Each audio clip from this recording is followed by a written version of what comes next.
abandonner tout ce qui est dans le monde pour s'attacher à Jésus. Parce que Jésus est la solution. Jésus n'a pas la solution, mais c'est lui qui est la solution pour ta vie, pour tes problèmes, pour tes soucis, pour toute situation qui peut venir dans ta vie. C'est Jésus qui est la solution. La parole de Dieu dit que Dieu a tant aimé le monde qu'il nous a donné son Fils unique. Jésus est le don de Dieu pour toute l'humanité. Aujourd'hui, l'humanité est en train de souffrir. Des politiques cherchent des solutions, nous en connaissons parce que nous les vivons tous les jours. Ils cherchent des solutions, ils n'en ont pas. Et ils n'en trouveront pas tant qu'ils mépriseront cet homme de Jésus. Lorsqu'ils ne reconnaîtront pas que Jésus est le sauveur du monde, ils n'en trouveront pas. C'est des petites solutions qu'ils sont en train de trouver. Nous vivons de toutes ces choses depuis. Combien de gouvernements qui se succèdent, surtout nous ici en France. Des partis politiques, en Afrique, n'en parlons même pas. Il n'y a pas de solution tant que Jésus ne sera pas au centre de la vie des hommes. Parce que c'est lui que Dieu a envoyé dans le monde pour trouver des solutions pour l'homme. Et lui-même est venu, il a dit, je suis le chemin, je suis la vérité et je suis la vie. Comme notre bien-aimé a dit, une vie sans Jésus, c'est un échec. Une famille sans Jésus, c'est un échec. Une société sans Jésus, c'est un échec. Voilà pourquoi, aujourd'hui, Jésus t'a ramené. Parce qu'il a fait un choix. Et tu es le choix de Dieu. Amen. J'ai dit à quelqu'un que tu es le choix de Dieu. Tu n'es pas cet après-midi en ces lieux par hasard. C'est Dieu qui a voulu que tu sois là. Amen. Même si tu as été invité, mais c'était dans la volonté de Dieu. Amen. Combien aussi parmi nous ont été invités mais qui ne sont pas là. Mais si toi tu es là, ce n'est pas ta force. Ce n'est pas ton intelligence, parce que ce n'est pas parce que tu as voulu, mais c'est Dieu qui t'a ramené pour que tu écoutes sa pensée qu'il a pour toi. Ce n'est pas pour ton frère à côté, ni à ta soeur à droite, à gauche, mais c'est pour toi que le Seigneur a voulu que tu sois là cet après-midi. Voilà pourquoi je t'inviterai de prier. Prie sincèrement et dispose ton cœur pour que Dieu te parle. Merci Seigneur.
Tendre Père, de nous avoir ramenés cet après-midi en ces lieux. Seigneur, nous avons passé un bon moment dans ta présence, dans l'adoration et dans la louange, car c'est l'offrande que nous sommes venus t'offrir en reconnaissance, Seigneur, de ce que tu ne cesses d'accomplir dans nos vies. Adonai, tu es le seul, Dieu l'unique et le véritable, que nous connaissons et que, Seigneur, nous sommes venus célébrer cet après-midi. Dieu de gloire, nous disposons nos cœurs pour t'écouter. Parle-nous. Cher Saint-Esprit, la parole de Dieu dit que lorsque toi tu parles, tu ne parles pas comme les hommes parlent. Et les hommes qui t'ont écouté de parler, ils ont dit, ils n'ont jamais entendu un homme parler comme toi tu parles. Parce que tu vas jusque dans les profondeurs du cœur de l'homme et tu dévoiles même ce qui est caché en l'homme. Ô Éternel, il n'y a que toi, Seigneur. Nous nous humilions devant toi et nous t'élevons dans nos vies cet après-midi en ces lieux pour que toute la gloire te revienne parce que tu es Dieu. Et c'est dans le nom de Jésus que nous ainsi prions. Amen. Amen. Nous acclamons le Seigneur. Bien-aimés, comme je disais que nous sommes dans une société, dans un monde où l'homme n'est pas déjà maître de sa vie et l'homme n'a pas de réponse pour sa propre vie. Et il n'y a que Dieu. Voilà pourquoi, depuis la création, depuis que l'homme s'est écarté de la volonté de Dieu, alors que c'est Dieu qui a pris l'homme et qui a mis l'homme dans les jardins dedans pour que l'homme réjouisse de toutes les créatures que Dieu a créées pour l'homme. Dieu n'a pas créé l'humanité pour lui, mais c'était pour l'homme. Parce que la parole de Dieu nous dit dans le commencement que la terre était informe et vide. Il n'y avait rien. C'est Dieu qui a eu la pensée. Il dit, je vais donner la forme à la terre et je vais remplir la terre. Et quand il a tout créé, et il a dit, ben, je l'ai créé pour qui et pourquoi? Parce que moi, Dieu est tout. Et il a tout. Il a dit, à la fin, créons l'homme à notre image, selon notre ressemblance, qu'il domine. Donc, la création de l'homme et sa place sur la terre, c'est pour dominer sur toutes les créatures que lui, Dieu, a pu créer. Amen. Donc, tout ce que Dieu a créé, ce n'était pas pour lui, c'était pour l'homme. Voilà pourquoi la Bible dit, quand il était dans le jardin de l'homme, l'homme ne connaissait pas la souffrance. Il n'y avait pas de maladie, il n'y avait pas la mort. Et la Bible dit que Dieu descendait tous les soirs voir l'homme parler, lui demander comment il a passé la journée. Jusqu'à un soir où Dieu est venu, jusqu'à un jour où un soir, Dieu est venu dans le jardin d'Éden chercher l'homme, comme d'habitude parler à l'homme. Et il n'a pas trouvé l'homme. Dieu a commencé à chercher l'homme, à l'appeler. Adam, Adam, où es-tu? Parce que les autres fois, dès que Dieu arrivait, Adam était dans la présence de Dieu. Et ce jour-là, Dieu n'a pas trouvé Adam. Dieu a commencé à chercher son homme. Et Adam dit, Seigneur, quand j'ai entendu ta voix, je suis allé me cacher. Et Dieu dit, t'es caché pour quelle raison? Non, parce que je me suis rendu compte que je suis nu. Or, Dieu l'a dit, qui t'a dit que tu étais nu? Parce que moi, ton créateur, je t'ai jamais dit ça. Dieu dit, c'est que tu as mangé les fruits de l'arbre que moi, je t'ai dit de ne pas manger. Et là, l'homme dit, c'est la femme que tu as mis à côté de moi. C'est elle qui m'a trouvé. Et Dieu retourne à la femme, il dit, mais pourquoi as-tu fait ça? Il dit, non, c'est le serpent qui m'a menti. Chacun se jette la pierre à l'autre. Dieu dit, je vous avais prévenu que le jour où vous mangerez les fruits de cet arbre, vous mourrez. Bien-aimé, Dieu ne fait rien sans pour autant révéler à l'homme la conséquence de ce que Dieu a interdit. Amen. Parce que la parole de Dieu est vraie. Et c'est ce jour-là que la mort est venue dans la vie de l'homme. Parce que l'homme est séparé de Dieu. Et la Bible dit, le salaire du péché, c'est la mort. Amen. Le péché, c'est quoi? C'est la désobéissance. Toute désobéissance à la parole de Dieu.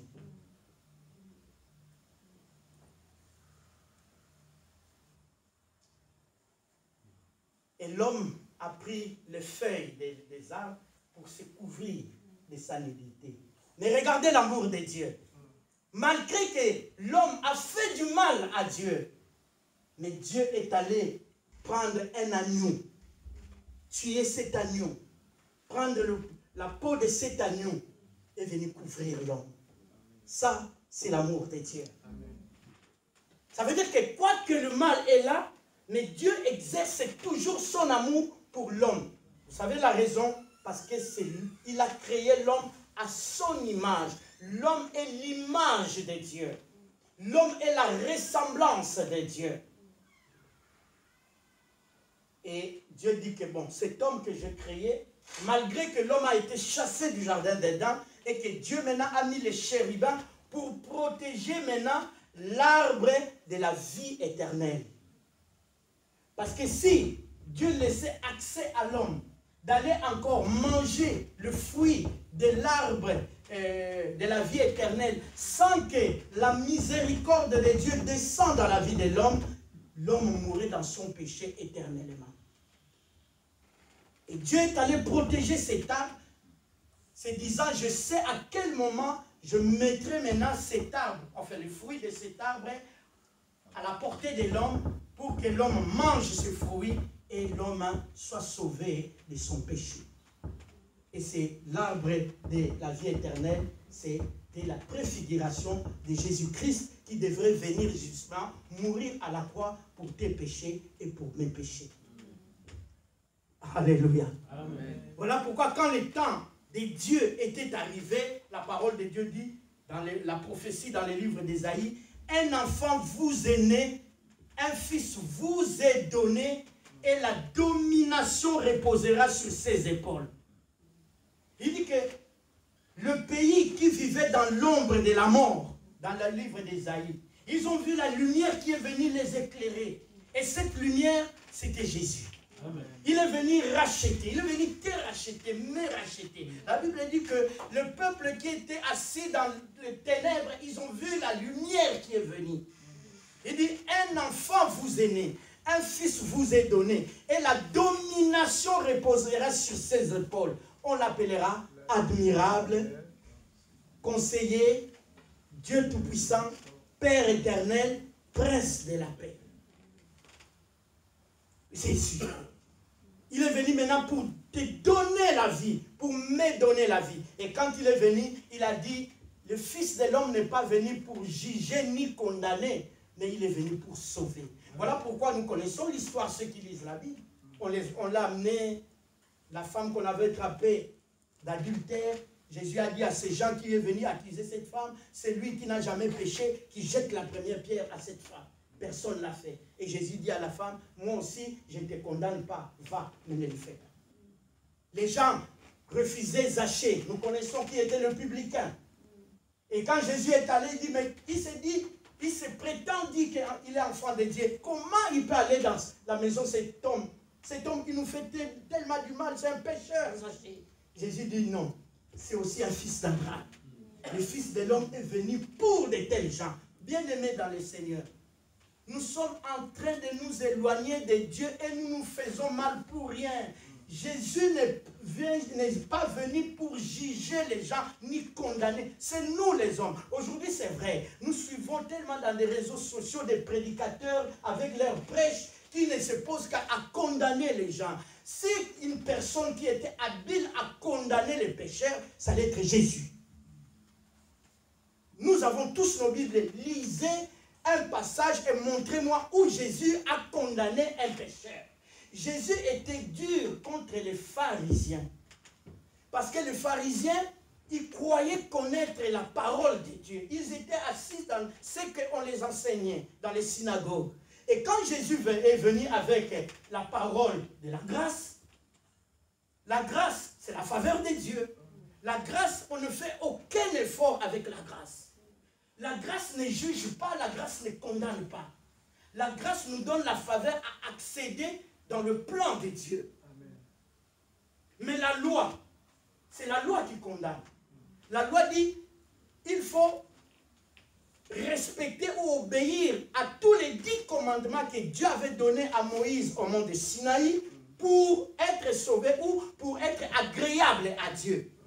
Or, Dieu s'est rendu compte qu'avec la loi, personne ne va être sauvé. Est-ce que vous m'entendez? Dieu n'avait pas fait l'erreur. Dieu a voulu responsabiliser l'homme. Mais dans cette responsabilité, l'homme n'a rien compris. L'homme a cru qu'il a tout acquis. Mais alors que la loi, parce que la parole de Dieu dit, il y avait 10 commandements. Si tu es coupable d'un seul commandement, si tu pêches contre un commandement, tu es coupable de 9 autres. Alors, qui pouvait vivre cela? Qui pouvait respecter cela? Personne. Voilà pourquoi Jésus est venu maintenant. L'agneau de Dieu. Il a pris maintenant ces 10 commandements en lui. Et il a libéré la grâce pour toi et pour moi. Afin qu'en croyant seulement, tu es sauvé. Il n'a pas dit que tu dois respecter. Jésus ne nous demande rien. Il dit seulement quoi? Et la foi. Crois à la parole de Dieu. Crois aux promesses de Dieu et tu es sauvé. Ça, c'est la grâce. La faveur de Dieu. Dieu nous a fait une faveur. Voilà pourquoi il a dit, un enfant vous est donné. Jésus est le don de Dieu pour toute l'humanité. Et que celui qui croit en lui, il est sauvé.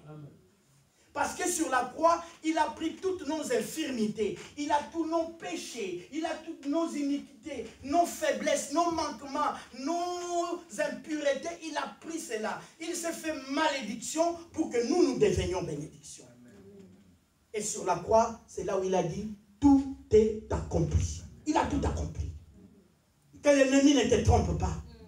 Que non, ne va pas à l'église, déjà tu vas, la vie que tu mènes, l'alcool que tu bois ou les nganda que tu fréquentes. Non, ça c'est l'ennemi. Quand tu entends de telles paroles résonner dans ton esprit, tu dis, arrière de moi Satan. Moi je suis aimé de Dieu, je suis choisi de Dieu. Le sang de Jésus a coulé sur la croix pour moi.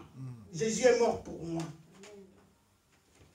Ça c'est que des imperfections qui sont momentanées, mais un jour, il nous rendra parfaits. Voilà pourquoi il a créé l'église. Bien-aimé, l'église de Jésus est établie pour nous parfaire, afin que quand il viendra, il vienne racheter une église sans tache, ni ride, et rien de semblable. Amen. Et c'est dans l'église qu'on vient se parfaire. Quand on écoute la parole, on est sanctifié. Jésus, dans la prière sacerdotale, dans le livre de Jean 17, il dit, sanctifie-les par ta parole, parce que ta parole est la vérité. Jean chapitre 7, verset 7.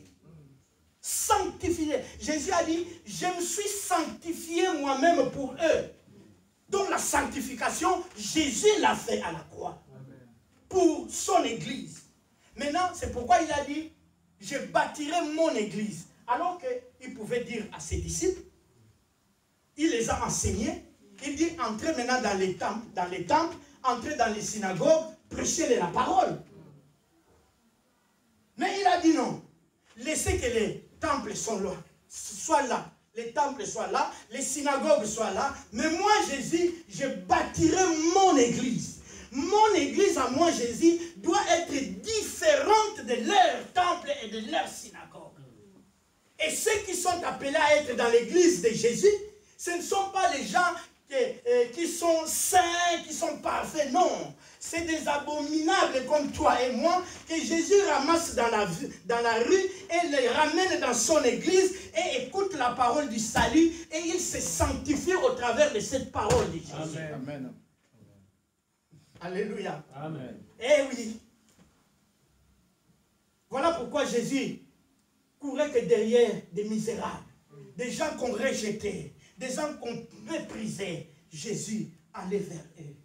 Jésus leur présentait cette belle parole.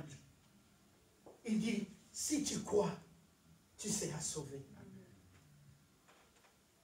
Et les Juifs, et les pharisiens qui étaient là dans le temps, qui disaient, oui Seigneur, moi je gêne 30 jours, moi je gêne 100 jours, moi je donne mes offrandes, moi je donne mes dîmes. Jésus disait, voilà, des hypocrites.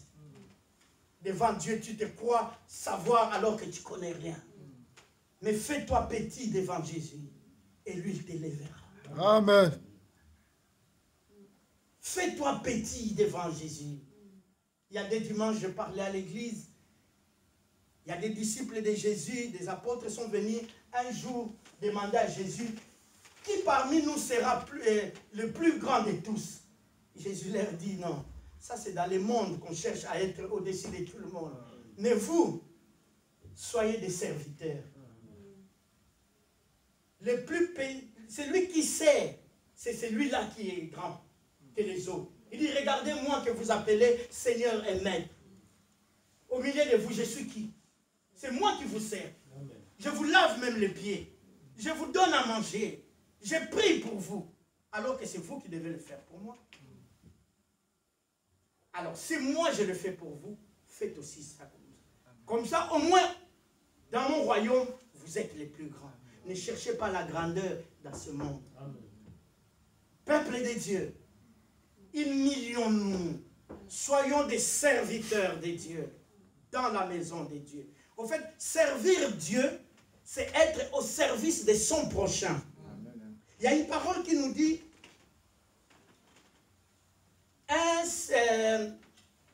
un homme a été agressé. Il a quitté Jérusalem. Non, il a quitté, oui, Jérusalem et il faisait son voyage, le voyageur des Samaritains. Et en cours de route, il tomba sur le brigand qui l'ont tabassé et qui l'ont laissé mourant. Maintenant, il y a un sacrificateur. Nous savons tous qui est un sacrificateur. Hein, ceux qui connaissent la parole de Dieu. Les sacrificateurs, c'est les catégories de personnes que Dieu a choisies pour servir dans le temple, dans sa maison. C'est comme un pasteur, ou un bishop, ou un archibishop, donnez le nom que vous voulez.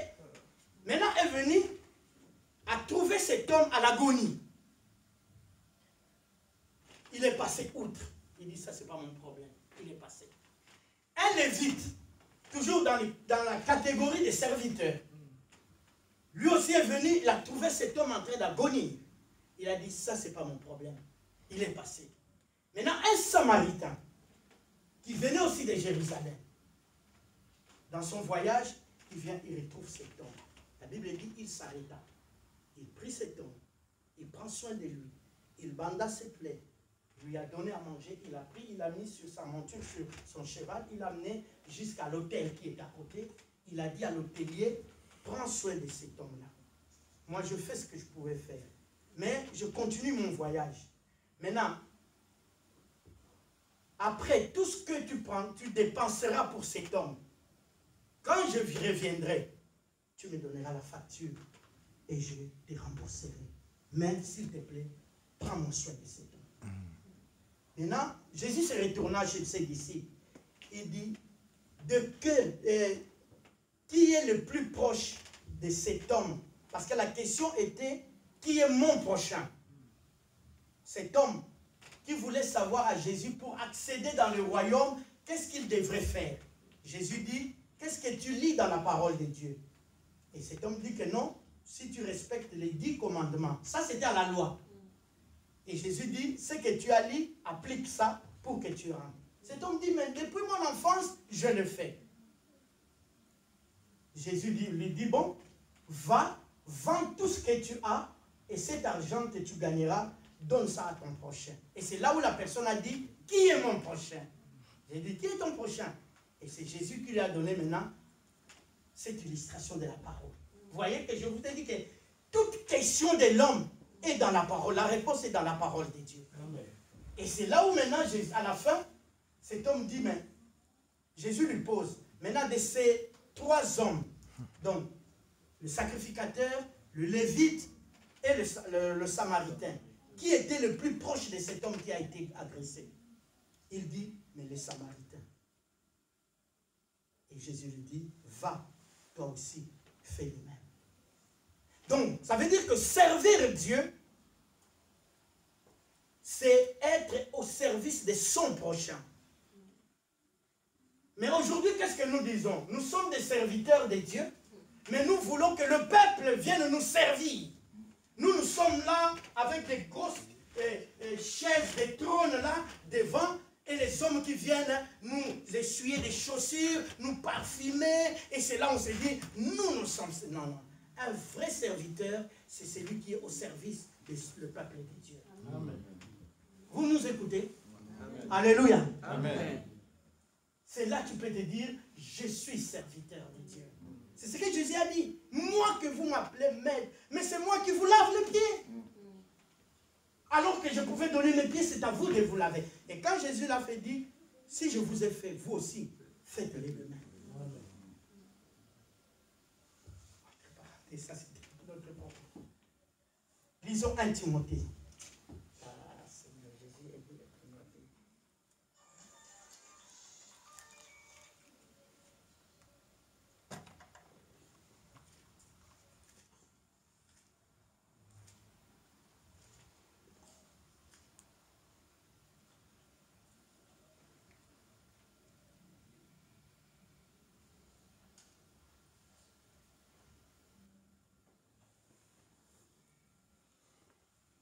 1 Timothée chapitre 1, verset 1.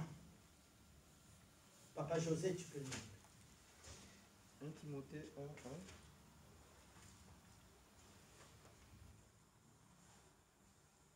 Je lis au nom de Jésus. Amen.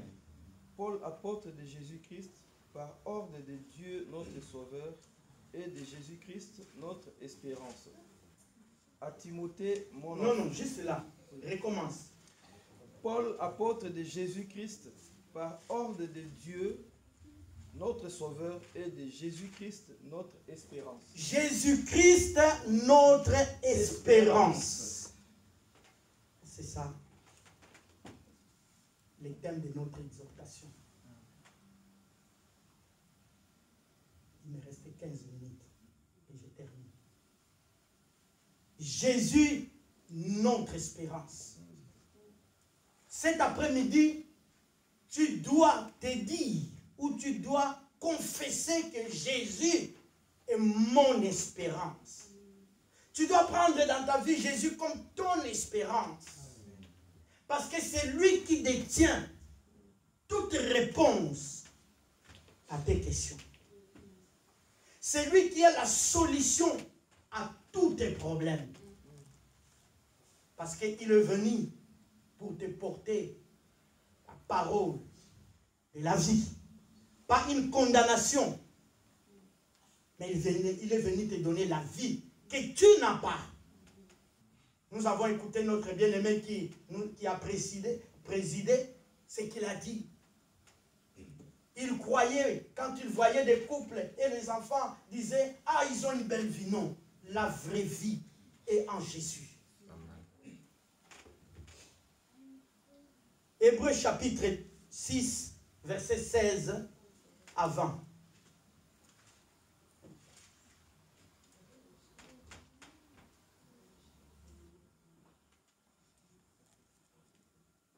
Papa José. Hébreux chapitre 6, verset 16 à 20. Vous allez comprendre pourquoi j'ai pris ce verset en disant que Jésus, Paul a dit, Jésus est notre espérance. J'ai lu au nom de Jésus. Amen. Et qui sont tombés soient encore renouvelés et amenés à la repentance. Hébreux chapitre 6, verset 16 à 20. 16 à 20. Or les hommes. Oui, j'ai lu au nom de Jésus. Hébreux Amen. 6, 16 à 20. Or les hommes jurent par celui qui est plus grand qu'eux. Et le serment est une garantie qui met fin à toutes leurs différends. C'est pourquoi Dieu, voulant montrer avec plus d'évidence aux héritiers de la promesse l'immutabilité de sa résolution, intervint par un serment, afin que par deux choses immuables dans lesquelles il est impossible que Dieu mente, nous trouvions un puissant encouragement, nous dont le seul refuge a été de saisir l'espérance qui nous était proposée. Cette espérance, nous la possédons comme une encre de l'âme sûre et solide. Elle pénètre au-delà du voile. Là où Jésus est entré, pour nous comme précurseurs ayant été fait souverain sacrificateur pour toujours, selon l'ordre de Melchisédek. Amen. Amen. Alléluia. Amen. Bien-aimés, les hommes jugent toujours par celui qui est plus grand que eux. Nous en savons, hein. Surtout lorsque nous étions des païens, on ne connaissait pas encore les seigneurs. On dirait, ah, je jure sur la tête de mon père. Pourquoi on jurait sur la tête de son père? Parce que le père, quand il jure comme ça, pour que les gens croient que ce que tu dis, c'est la vérité. Hein?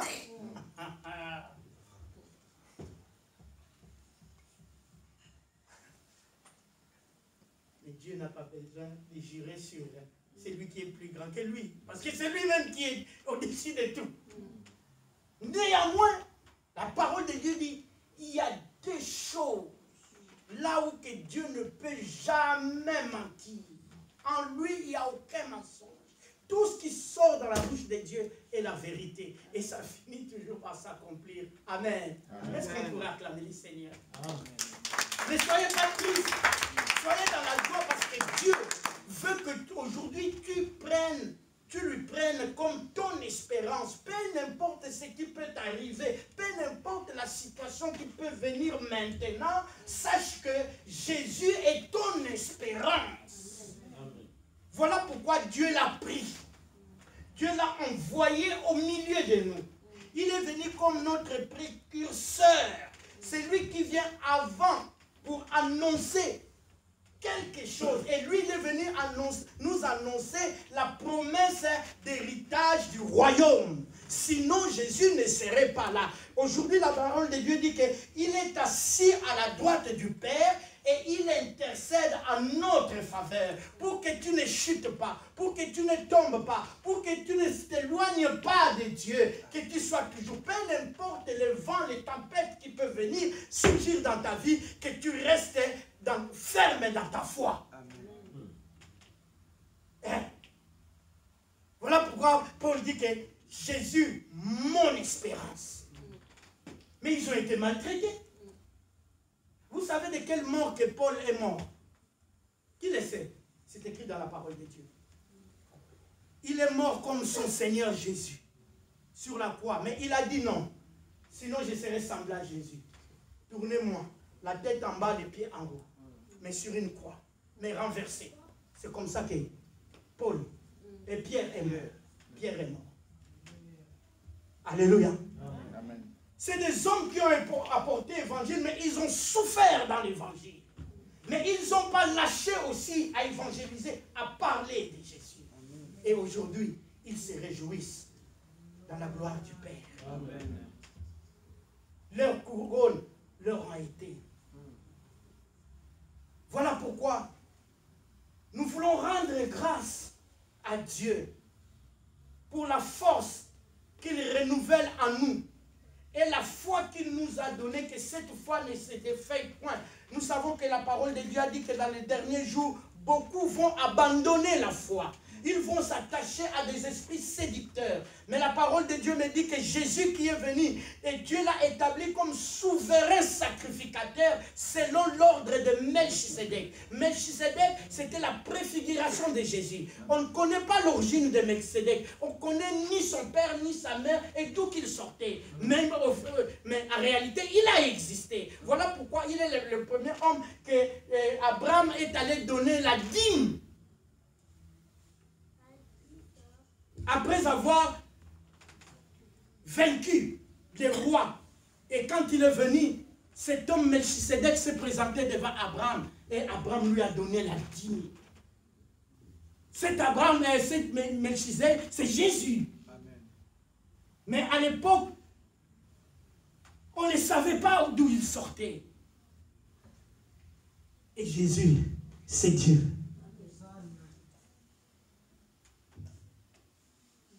Et quand Jésus est venu, la parole de Dieu dit, il a traversé. Il est allé, la parole de Dieu dit, Hébreu. On était dans l'Hébreu 16. Verset 17 dit, c'est pourquoi Dieu voulant montrer avec plus d'évidence aux héritiers. Donc, Dieu voulant te montrer parce que c'est toi qui es l'héritier de la promesse. C'est moi qui suis l'héritier de la promesse. Les promesses de Dieu sont vraies et véritables. Amen. Et Dieu maintenant voulait nous montrer. Alléluia. Amen. L'immuabilité de sa résolution intervint par un serment, afin que par deux choses immuables dans lesquelles il est impossible que Dieu mente, nous trouvions une puissante encouragement. Cet après-midi, Dieu est venu nous encourager pour que nous puissions garder la foi en lui et que nous espérions à ses promesses, que l'ennemi ne vienne pas nous tromper, peu importe les situations que nous allons traverser. Qu'il est là avec nous. Il ne nous abandonne pas. Il ne nous laisse pas. Sinon, Dieu devient menteur. Or, Dieu ne ment jamais. Amen. Jamais, jamais, jamais. Nous lisons la parole de Dieu. Tous les hommes qui ont marché avec lui, tous les hommes qui se sont attachés avec Dieu, aucun d'eux n'a été déçu. Dieu a promis à Abraham, à 70 ans, une descendance.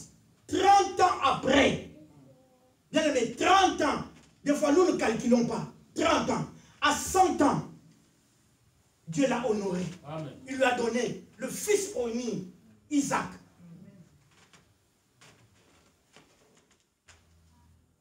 Alléluia. Amen. Des fois, nous les hommes, nous voyons nos corps usés, on se dit, mais Dieu m'a oublié, Dieu m'a délaissé. Non. Ça, c'est le calcul des hommes. Dieu peut te laisser vivre mieux.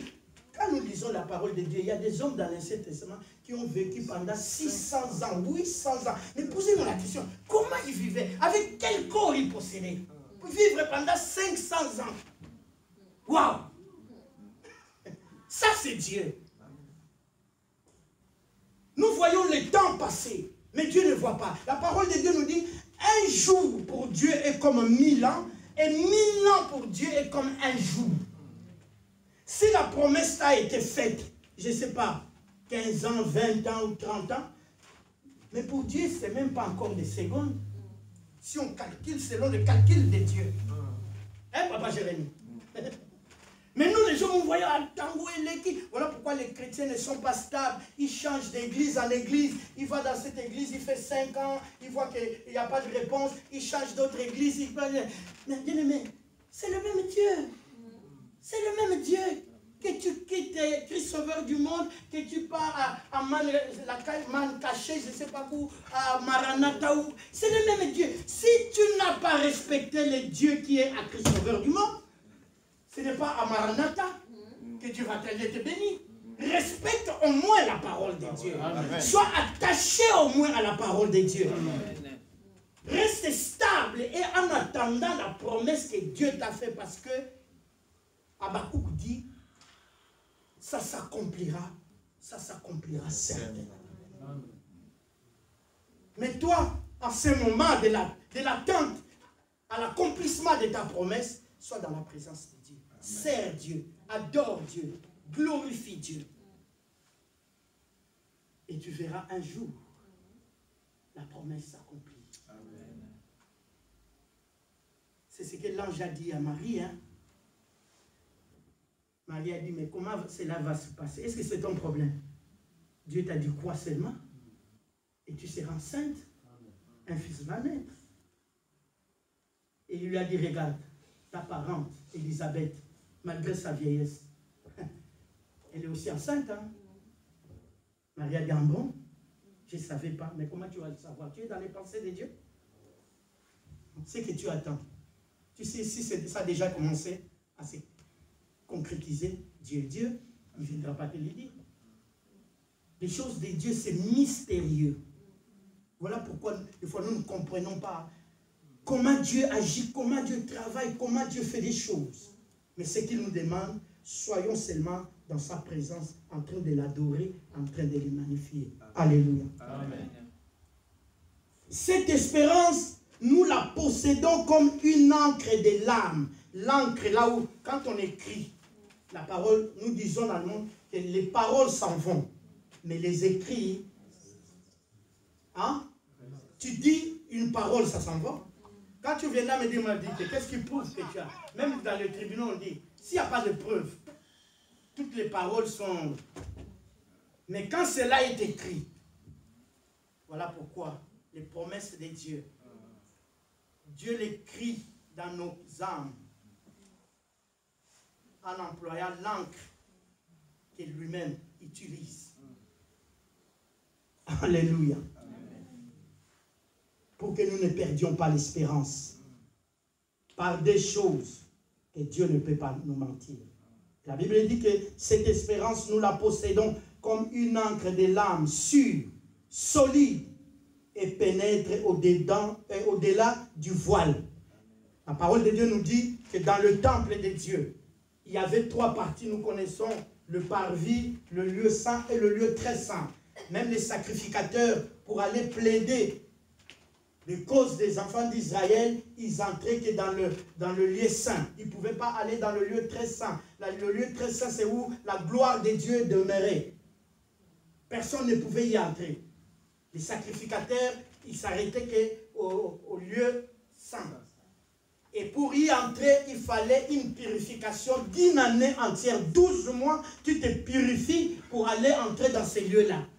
Mais regardez la parole de Dieu qui nous dit, Jésus est venu, il a traversé cette voile-là, sans péché. La Bible dit, ces jours-là sur la croix, quand Jésus mourait, les rideaux du temple, justement les rideaux qui cachaient le lieu très saint, où la gloire de Dieu était déchirée en deux. C'est pour donner l'accès à toute personne qui veut rencontrer Dieu. Amen. Tu n'as pas besoin d'un pasteur. Amen. Tu n'as pas besoin d'un bishop. Amen. Tu n'as pas besoin d'un bishop pour rencontrer ton Dieu. Amen. Il n'y a que ta foi en toi qui t'amènera à rencontrer. Amen. Voilà pourquoi, bien aimé, la vie chrétienne, c'est une question personnelle. Amen. C'est une question personnelle. Nous, c'est vrai que le serviteur que Dieu élève au milieu du peuple, c'est pour qu'ils soient que des guides, des encadreurs, voilà. Parce qu'il y a des choses, des fois, on ne comprend pas. Dieu a mis des gens. Mais pour ta relation personnelle, il n'y a que toi avec ton Dieu. Tu n'as pas besoin de moi. Tu as besoin de lui. Amen. Et lui t'attend les bras ouverts. Voilà pourquoi Jésus est mort à la croix comme ça. Il fallait qu'on lui mette comme ça. Ou qu'on lui crucifie comme ça. Pourquoi il a dit on a fait ça? C'est pour appeler tout le monde. Toute personne qui a besoin de lui. Amen. Ses bras sont ouverts. Venez, il vous embrasse. Amen, amen. Il vous attend. Il dit, venez à moi, vous tous qui êtes fatigués et chargés, je vous donnerai du repos. Jésus va te donner un repos. Prends-lui comme ton espérance. Si tu ne croyais pas, si tu n'espérais rien, si tu étais fatigué de tes problèmes, ou des hommes qui t'ont fatigué, parce qu'aujourd'hui, nous entendons beaucoup, moi je ne veux plus à l'église, parce que ce pasteur-là m'a déçu, parce que cet homme-là m'a fait ceci, parce qu'à l'église on m'est toisé, parce que le frère-là m'a fait ceci, je ne veux plus, je reste seulement. Non, l'homme restera homme, il te décevra toujours, mais Dieu ne déçoit personne. Amen. Amen. Prends-lui comme ton espérance. Va vers lui. Expose-lui tous tes problèmes. Amen. Et c'est lui qui garde même le secret. Tout ce que les hommes peuvent aller raconter de toi, parce qu'on en a vu dans les églises. Tu racontes à l'homme de Dieu ton histoire. Et l'homme de Dieu a son pire à lui qui va raconter, et lui aussi à l'autre, et à l'autre. Et un jour, tu entends ton histoire racontée au pasteur chez les gens. Mais Jésus, tu n'entendras personne. Il prend ça pour lui. Il garde ça pour lui. Et il te fortifie. Il dit à la femme, où sont ceux qui t'ont condamné? Où sont ceux qui t'ont amené pour que moi je te condamne? Il dit, Seigneur, ils ne sont pas. Et moi aussi.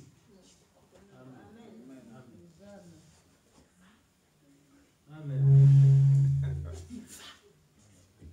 Pourquoi? Parce que ça bloque ta bénédiction. Mais moi, je ne te juge pas. Je ne te condamne pas. Continue. Avance. Alléluia. Amen. Hein, maman Blanqui? Avance. Ne te condamne pas.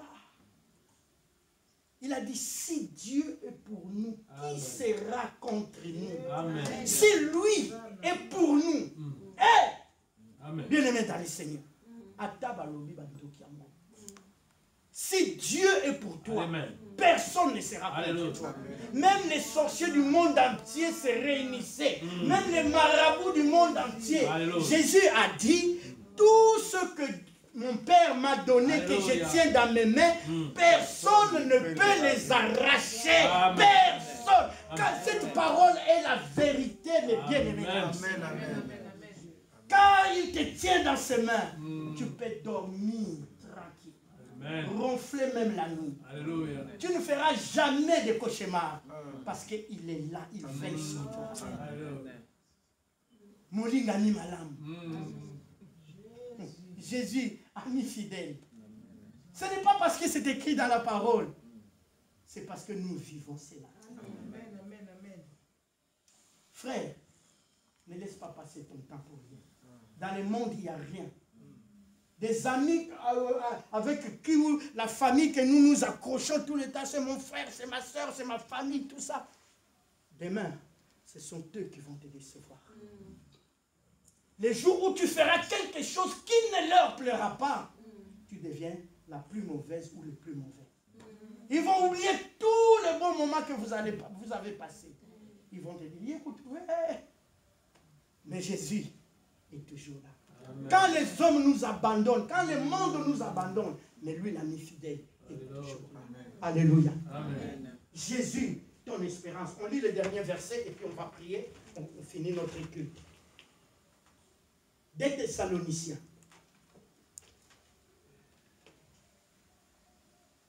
Papa José.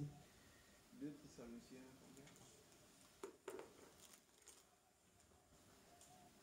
2, 13 à 17. 2 Les Thessaloniciens. Thessaloniciens dans les épîtres, hein, vers la fin de la Bible. 2, 2, 2, oui, 13 à 18. 13 à 17. À 17. Je lis au nom de Jésus. Écoutez bien cette parole. C'est la fin de notre exhortation de cet après-midi. C'est un conseil. Pour nous, frères, bien-aimés du Seigneur, nous devons à votre sujet rendre continuellement grâce à Dieu. Parce que Dieu vous a choisi dès le commencement pour le salut, Amen. par la sanctification de l'Esprit et par la foi en la vérité. C'est à quoi il vous a appelé par notre évangile, pour que vous possédiez la gloire de notre Seigneur Jésus-Christ. Ainsi donc, frères, demeurez fermes et retenez les instructions que vous avez reçues, soit par notre parole, soit par notre lettre. Que notre Seigneur Jésus-Christ lui-même est Dieu, notre Père, qui nous a aimés et qui nous a donné par sa grâce une consolation éternelle et une bonne espérance. Console vos cœurs et vous affermisse de toute bonne œuvre et en toute bonne parole. Amen. Amen. Bien-aimés, que dirions-nous encore de tout ce que nous avons dit? Et voilà la parole qui vient conclure cette exhortation. Amen.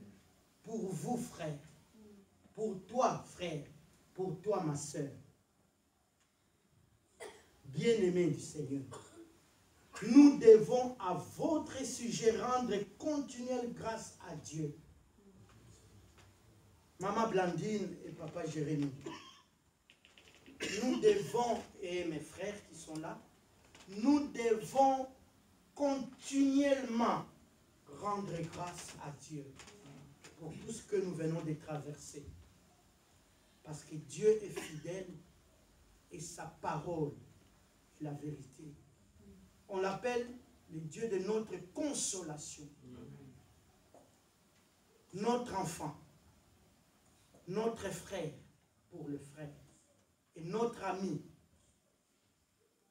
qui nous a précédés dans la gloire du Père et dans le repos de Dieu, tel que la parole de Dieu nous dit. Chose que Dieu ne peut jamais nous mentir. La parole de Dieu dit que les morts en Christ au jour de la résurrection, parce qu'il y aura la résurrection. Ceux qui partent dans la foi en Jésus-Christ reviendront en vie en premier. La Bible dit, les morts en Christ ressusciteront premièrement. Même nous qui serons là où... Non, ceux qui sont morts en Christ ressusciteront premièrement. Quand la trompette sera Paul en ligne, c'est eux qui vont se réveiller premièrement. Voilà pourquoi nous devons garder cette foi-là, telle que la parole de Dieu nous dit. Que jamais l'ennemi vienne nous souffler. C'est ce qui a fait que l'homme, Dieu chasse l'homme du jardin d'Éden. Parce qu'il a donné son oreille à l'ennemi et il a cru à ce que l'ennemi l'a dit. Et même il n'a pas dit, il a posé la question. Réellement, Dieu a dit. Voyez? Il a mis l'homme en doute. Mais nous, si de telles pensées nous viennent, nous faisons comme Jésus. Lorsque Satan est venu lui dire, après le jeûne de 40 jours, si tu es réellement fils de Dieu, il savait que Jésus était fils de Dieu. Il savait que Jésus peut prier que ces pierres deviennent des pains. Mais il est venu les tenter. On ne tente pas Dieu. Jésus l'a dit, arrière de moi Satan. Arrière de moi Satan. Donc, si des pensées là viennent, qu'est-ce que nous faisons? Nous n'allons pas lui donner le temps. C'est vrai que tu te dis, oui, est-ce que... Là, tu commences à douter aussi avec Dieu. Est-ce que c'est vrai? Est-ce que non? Quand ça vient, arrière de mon Satan. Au paneli yeko, obi, musikalanga. Zambé à côté kalan Zambé. Dieu nous dit seulement ça. Et vous, moi, je vous dis, j'avais déjà donné ce témoignage-là. Je suis orphelin de père et de mère. Ils sont partis. Moi, j'étais ici en Europe. Mes frères sont partis. Et un jour, après plusieurs années, je fais, dans mon sommeil, je fais, premièrement, le rêve. Il y avait mon père et ma mère qui sont venus, soi-disant me rendre visite. Au bled. J'étais avec ma femme. La nuit, on parlait et j'entendais dans la pièce à côté les gens chuchoter. J'ai demandé à ma femme, j'entends les gens chuchoter dans la pièce à côté. Et dans le bled, il n'y a pas d'électricité, c'est des lampes de tempête là, il y a pétrole. J'ai dit, je veux aller voir. J'ai pris la lampe et j'ai ouvert les rideaux là de paille dans la chambre. J'ai regardé et j'ai vu deux personnes, un homme et une femme, donc mon père et ma mère, ils se sont collés l'un à l'autre et ils parlaient. Je dis, oh, mais qu'est-ce que vous faites ici?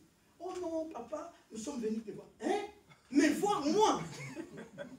Non, mais je vous dis, je suis devant le trône de Dieu. Mais venez me voir, pourquoi? Oh, mais non, si tu vas... Moi, je dis, regarde, vous êtes déjà mort. Vous ne faites pas partie de ce monde. Vous venez me voir. Pour quelle raison? Bien aimé, j'étais énervé au point où je commençais même à pleurer. Dans la semaine. J'ai dit, que ce soit votre dernière fois, je ne veux même pas entendre parler de vous. Donc, vous sortez, vous partez comme vous êtes venu, donc plus. Et je me réveille comme ça. C'est vrai que j'avais des larmes sur moi. Elle dit, non, Seigneur, ça c'est pas normal. Je priais sur ça. Quelques mois plus tard, je fais un deuxième rêve. Mon grand frère, le deuxième de la famille qui est déjà décédé aussi. Et lui, j'étais avec mon ami pasteur Didier, Bangala de Belgique. On était dans la voiture, on a une panne de voiture sur la route, mais en pleine forêt. On est sorti, on était là, on faisait l'autostop pour que les gens viennent nous aider. Et derrière moi, j'entends quelqu'un qui m'appelle. Petit Jeff. Bien habillé en costume avec un diplôme. Je regarde, c'est mon frère. Maintenant, il vient, hein? Oh, viens, on parle. Moi, je dis, oh, on parle. Mais je vous dis des choses qui sont vraies. Mais viens, moi, je suis venu te prendre, on va partir. Moi, je dis, partir où? Moi, je dis, ne t'approche pas. Parce que tu ne fais plus partie de nous. Tu viens me chercher pour qu'on aille où? Eh bien, le monsieur avançait. Plus qu'il avançait, je disais, mais arrête-toi. Et il est arrivé presque à 200 mètres de moi. C'est là où l'esprit, je poussais, j'ai crié Jésus. Et il s'est arrêté. Et il a dit, vous aussi avec vos Jésus. Il a fait, Et il est entré dans la forêt qui était là dedans. Quand je suis revenu, j'ai dit, Seigneur, ça devient trop. Je n'en veux plus, vraiment plus jamais. J'ai pris l'autorité, j'ai chassé l'esprit des morts, j'ai prié. Et plus jamais, plus jamais, plus jamais. Et je n'en veux même plus. Vous voyez ces esprits-là? Quand vous répondez à leur appel, vous partez. Bon attendeur. Salut. Voilà pourquoi quand nous dormons, notre âme doit être en éveil. Parce que ça, ce n'était pas moi. C'est mon âme qui refusait, justement. Parce que si tu acceptes d'aller, et tu pars.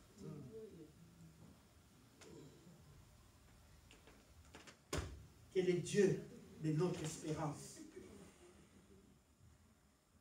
nous fortifie. Amen. Gardez ces paroles, comme on dit, les instructions que nous avons.